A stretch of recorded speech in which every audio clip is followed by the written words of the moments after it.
Hello everyone, let's introduce MKETG16WS high-speed tabletop centrifuge to you.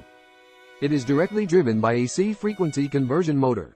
High precision, long service life, low noise.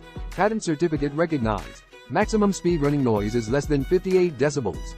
Firstly, turn on the power cord at the backside. Press the red switch on the right side. The screen lights up and the device enters the power on state. The color broken code screen display now shows the speed 10952. On the right is the centrifugal time of 8 minutes.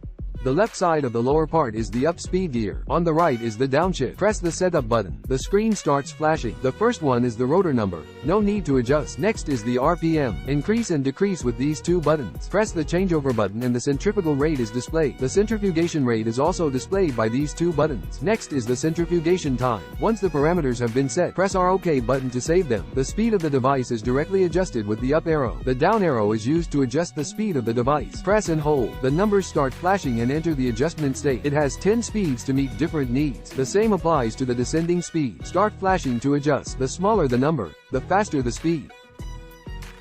Finally, press OK to save. Let's take a look at the inside of the machine. Press the red button to stop and open the door.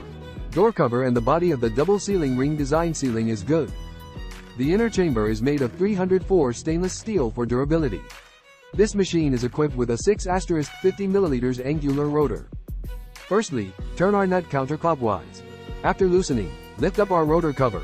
Put the sample symmetrically into our hole. Then close our rotor cover. Tighten the nut clockwise. Close the door. The device is ready to run.